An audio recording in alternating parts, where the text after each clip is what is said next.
To understand why one Bitcoin could be worth $1 million, we have to understand why bee colonies are collapsing. Yeah, let me explain. In 1997, a curious mycologist by the name of Paul Stamets observed a unique behavior demonstrated by honeybees. The bees went out of their way to consume water containing mushroom spores. That's interesting, thought Paul. 15 years later, Paul started to connect the dots. Honeybees were dying at an unprecedented rate due to colony collapse disorder. The bees were dying in part by infestations of varroa mites, which transmit deadly viruses such as deformed wing virus and Lake Sinai virus. Chemicals used in modern agriculture poison the bees, so their immune systems are too weak to fend off the varroa mites. As bees travel around, they spread the mites to all nearby bees, leading to a 70% decline in bee populations since 2005. And who cares about the bees? Bees are a bedrock species responsible for pollinating a large percentage of our food sources, avocados, almonds, etc.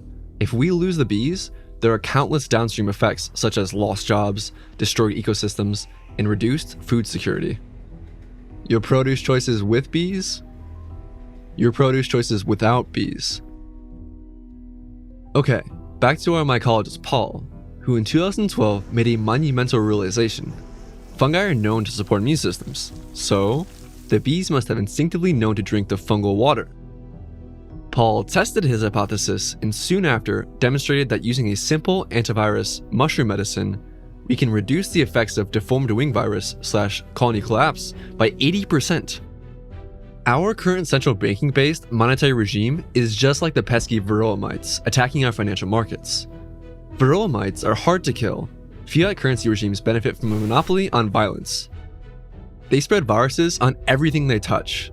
Market distortions, cronyism, regulatory capture. They have negative downstream effects, such as capital misallocation, increased time preference, limits human productivity, and increases risk of catastrophe. Bitcoin is the antivirus or mushroom medicine that saves the bees. Bitcoin or mushroom medicine prevents the spread of our destructive financial hegemony, or varroa mites, which will usher in a new era of human achievements. Just like saving the bees has secondary effects such as ensuring food security. Hey guys, I'm Drew. I turn the most important articles on Bitcoin into documentaries so more people can learn from them. This video is based on Bitcoin is the Mycelium of Money by Brandon Quittem. This is part 3. Subscribe if you want to support this mission. We're heading into a period of uncertainty never before witnessed by our civilization. The fiat money experiment is on shaky ground and our social systems are beginning to break down. Globally, we're facing unprecedented levels of debt to GDP. The Fed, European Central Bank, Bank of Japan, and the Bank of England now appear to own a fifth of their government's total debt. Central banks are running out of moves. In a last-ditch effort, European central banks are pushing negative interest rates. Are we really going to allow the hegemonic banking system to charge depositors for storing our digital fiat in their insecure banks? So how about China? China's real estate market is shaky and long overdue for a correction. Capital controls and seeking yields in a cooling economy have led to an inflated real estate prices. What happens when the market corrects and everyone rushes for the door? Better have a plan B. And the US? The US is currently over $22 trillion in debt. However, don't expect the US to default on their obligations. Former Fed Chairman Alan Greenspan said the United States can pay any debt because we can always print money to do that. Countries around the world are seeking to eliminate physical cash. Cash is a fundamental tool for privacy and is a requirement to maintain an open society. Without physical cash, or Bitcoin, citizens are at the mercy of the financial surveillance machine. A slippery slope indeed. You also can't forget China's social credit system. Soon, China's surveillance technology will be exported all around the world. Our legacy institutions are simply not equipped to deal with the complexity of the information age. Current attempts to fix the political economical machine from the inside are unironically powered by the waste heat of war machine. We need a systemic change, something cut from a different cloth. What if a sound money regime, or Bitcoin, is an antidote to the madness? It is my hope that in the future we'll look back on our current fiat banking experiment with disgust. How could we live under such an archaic regime for so long? And just like fungi transforms dead and dying organic matter into new life, Bitcoin will transform our decrepit banking system into a robust financial foundation upon which new growth can occur. The great filter of cryptocurrencies. Can Bitcoin survive long enough to reach its full potential? Cypherpunks, anarchists, and voluntarists have been trying to create private, non-government money for a very long time. In fact, modern attempts date back more than 30 years, since the early days of Chaumian eCash to eGold and B-Money. Despite moderate success of private money before Bitcoin, eventually, they were all shut down by overreaching governments and/or business interests. The Great Filter Theory was developed after noticing our lack of success finding intelligent life in the universe. Where is everybody? The theory predicts, during life's evolutionary process, there are some obstacles that are extremely unlikely or impossible to overcome. That obstacle is the Great Filter. For example, what if every time an advanced civilization created nuclear bombs, it ended up destroying itself? In this scenario, it might be statistically improbable to survive long after inventing nuclear weapons. So this is the origin of life, and these are commonly achieved evolutionary leaps. And then this is the evolutionary leap that almost no species manages to make, i.e. the Great Filter. But one species, which through freak events makes it past the Great Filter, and then you become a Type 3 civilization. For cryptocurrencies, the Great Filter is surviving nation-state level attacks. Bitcoin is the only monetary species that has a chance of surviving the Great Filter. More on this below. But why would a nation-state or entrenched business want to attack a competitive form of money? In short, he who has the gold makes the rules.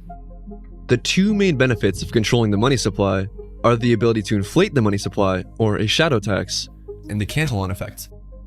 The Cantillon effect describes the uneven expansion of the money supply. When the central bank prints new money, those closest to the money, which in this case is banks and big corporations, profit from new, cheap money. By the time the rest of the population receives the new money, price inflation has already begun. The Cantillon effect results in a wealth redistribution from the poor to the rich. I care not what puppet is placed upon the throne of England to rule the empire in which the sun never sets. The man who controls Britain's money supply controls the British Empire, and I control the British money supply. The government goes to great lengths to protect their monopoly. Like eGold in the 1990s, any competing cryptocurrency can thrive in times of peace. However, when sufficiently agitated, those in power will lash out to protect their interests. History is littered with examples. Between 2006 to 2008, the US government expanded the definition of the money transmitter license under the Patriot Act to target eGold. In its peak, eGold was processing over $2 billion worth of purchases per year. Unfortunately, the US government took advantage of the centralized nature of eGold, busted down the door, and shut it down. The moral of the story is, governments do not like competition. In fact, Congressman Sherman from California recently called for a complete ban of Bitcoin. Sherman is surprisingly enlightened. He understands Bitcoin's true mission, creating a new global base money that cannot be weaponized by the global superpower du jour. Time for a new strategy. Be unstoppable. In 1984, famous Austrian economist Friedrich Hayek unknowingly laid the foundation of Bitcoin's evolutionary strategy. Be unstoppable. I don't believe we shall ever have a good money again before we take the thing out of the hands of governments. That is, we can't take it violently out of the hands of governments. All we can do is by some sly roundabout way introduce something that they can't stop. With chilling foresight, Hayek predicted Bitcoin some 25 years prior. Satoshi obviously read Hayek, and he understood the Great Filter of cryptocurrencies. In 2009, Satoshi Nakamoto released an implementation of Hayek's Unstoppable Money. From day one, Bitcoin was engineered to survive the Great Filter. A lot of people automatically dismiss e-currency as a lost cause because of all the companies that failed since the 1990s. I hope it's obvious that it was only the centrally controlled nature of those systems that doomed them. I think this is the first time we're trying a decentralized, non-trust-based system. In order for the full potential of Bitcoin to be realized, it needs to be so resilient that even nation-state level actors cannot successfully kill Bitcoin. This meant preventing any party from having full control over the system. Parallels with fungi, the most resilient species on our planet. Over 1.3 billion years of evolution, fungi have perfected the art of staying alive. Unlike plants, fungi do not rely on sunlight. Instead, they find/create their own food. Fungi do not have a centralized point of failure, making them resilient to attacks. Since complex life evolved on our planet, we've experienced 5 great extinction events, where 75 to 96% of all life on Earth perished. During each cataclysmic event, fungi inherited the Earth due to their antifragile nature. In an effort to survive the Great Filter, Bitcoin mimics effective evolutionary strategies observed in the fungi kingdom. Can Bitcoin survive the Great Filter? How could you kill Bitcoin? Turn off the internet? Make it illegal to use? Tax it to hell? Any cryptocurrency that cannot feasibly survive a nation-state level attack is pointless, simply delaying their inevitable demise. Satoshi designed the Bitcoin superorganism to survive the Great Filter and to resist corruption. This lofty goal kickstarted an evolutionary path separating Bitcoin from all other cryptocurrencies and blockchain projects. Does this mean Bitcoin is guaranteed to survive the Great Filter? Not necessarily. It's impossible to know until the day it suffers a coordinated attack by a state-level actor. However, Bitcoin is the only existing cryptocurrency that stands a chance. Let's explore some positive trends in Bitcoin's survivability toolbox. Bitcoin is unregulatable. No one person or entity is in charge. Code is free speech. Each country has their own competing jurisdiction. Game theory protects Bitcoin from a global coordinated attack. Nation-states compete with each other, so it's unlikely to see top nations cooperate. If the United States bans Bitcoin, China has an incentive to adopt. And nations not benefiting from the current US dollar regime have an incentive to adopt Bitcoin as well. Bitcoin's proof of work protects the ledger with an energy shield. By anchoring Bitcoin to real economic value, or energy, the only way to change the ledger is to redo all the work, aka spend the same amount of money in the form of electricity. Bitcoin inspires a religious fervor from its supporters. Ideologically motivated hardliners act as an immune system. Surviving the scaling wars demonstrates this. Bitcoiners provide cover fire until Bitcoin gets through the door. Bitcoin can route around ISP censorship. Bitcoin has a growing network of alternatives to the mainstream internet, including mesh networks, ham radios, and even satellites.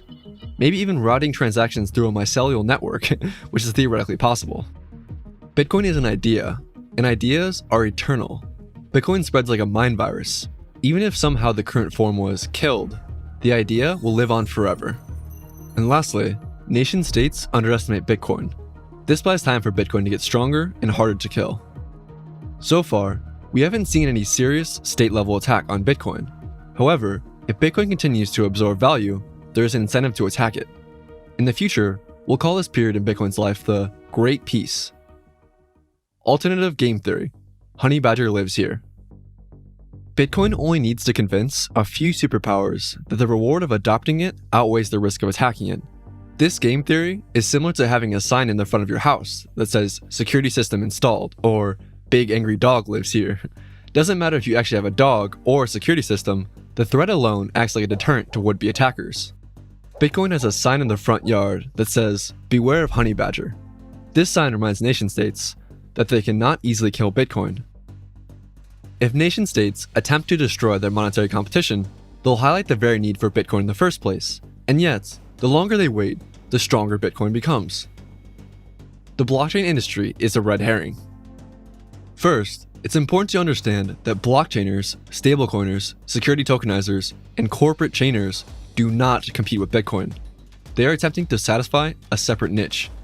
By and large, the blockchain industry is a red herring, leading businesses and governments to false conclusions. Does that mean we should shun the blockchainers? No, they simply mistake blockchain hype, or the mushroom, for Bitcoin, or the mycelial network. I explained that in part 2 of the series.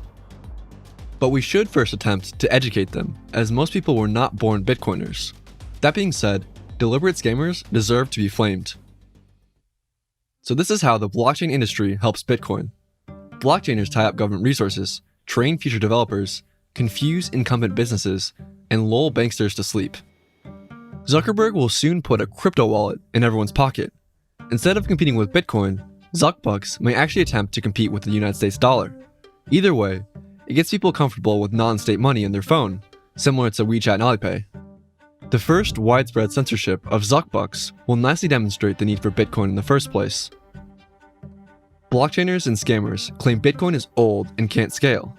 It's Beanie Babies and MySpace. They paint Bitcoin as a friendly but limited use fungus that brought us the blockchain. While the blockchain zeitgeist chases their tail, Bitcoin is quietly growing underground, fusing with the roots of the legacy finance system, building resilience, recruiting volunteers, infecting curious minds like a mushroom, and preparing for the great filter. If we're lucky, blockchainers will distract global superpowers just long enough for Bitcoin to become too big to fail. Hey guys, Drew again. This is part 3 of the series, so subscribe if you want to see part 4 when it comes out, and check out part 1 and 2 here. Thanks everyone.